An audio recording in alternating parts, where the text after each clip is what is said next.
Welcome into this edition of the Recruiting Roundup powered by Rock and Refuel Varsity. Scout.com's Jason Jewell, I'm Jared Cohen.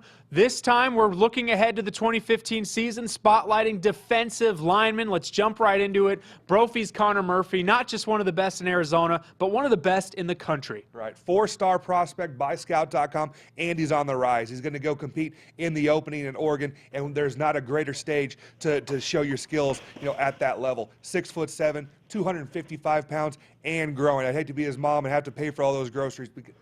He just is a beast in the weight room and a beast on the field, being recruited by everybody in the country.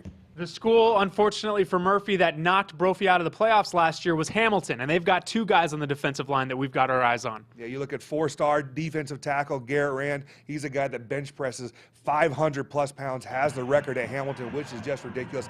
Multiple big-time scholarship offers. You're looking at, they actually have two defensive ends that I really like. You look at Manuel Byarm, who has an offer from Cornell, and Trey White, kind of an intriguing guy, about 6'4" and 200-plus pounds, and still long and lean, a guy that I think is on the rise as well.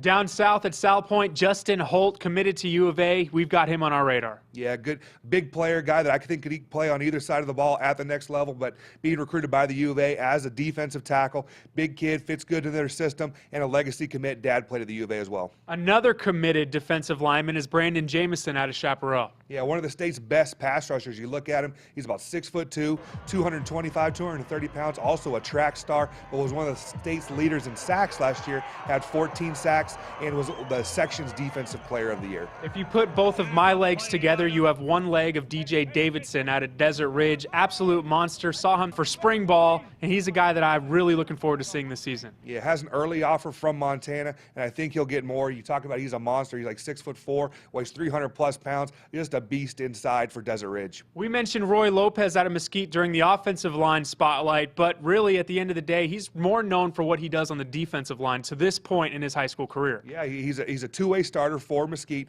and a very, very good player. I like the fact that he is a heavyweight wrestler, state champion. Guys like that, wrestlers, know how to, hand-to-hand combat. They know trenches, they know leverage, and that's why I think he's a very good defensive lineman. Jason, we've got a couple sleeper prospects that you have on your radar. The first one coming from Sabino down in Tucson. Yeah, say his name 3 times fast. Jackson Jezionowski. Big 6'5", 200-pound kid. He's got a big, long frame. Has an early offer from Navy. I think as he continues to bulk up, that he's going to be a player to keep an eye on. Central High School's got a guy that a defensive lineman that you're really excited about as well. Yeah, I really like Azure Kamara. I saw him at a camp. I really liked him. He's 6'4", 210 pounds. Very, very raw. He's only been in the United States about 5 years. He's originally from the Ivory Coast, but John Clanton, the head coach at Central High School, played at Nebraska, played defensive line at Nebraska at a very high level. He's very, very high on Kamara. So those are a couple sleepers. Now we've got an up-and-comer who started as a freshman last year at Moon Valley. Malik Clark, we've talked about him before, really like him. Started, like you said, on varsity as a freshman in Moon Valley, had a very good season last year. I expect even better things for him. 6'1", 290 pounds. He's squatting over 400 right now, benching almost 300 pounds. I saw him at the U of A's camp. I like him a lot. He was not scared to jump in there against some of those older kids, and it was very, very productive. Had 5.5 sacks as a freshman. He could end up being one of Moon Valley's all-time sack leaders. That's Jason Jewell of Scout.com. I'm Jared Cohen. Up next, we'll do linebackers as we inch closer and closer to the start of the 2015 season. Until then, again, that's Jason. I'm Jared. This is the Recruiting Roundup, powered by Rock and Refuel Varsity.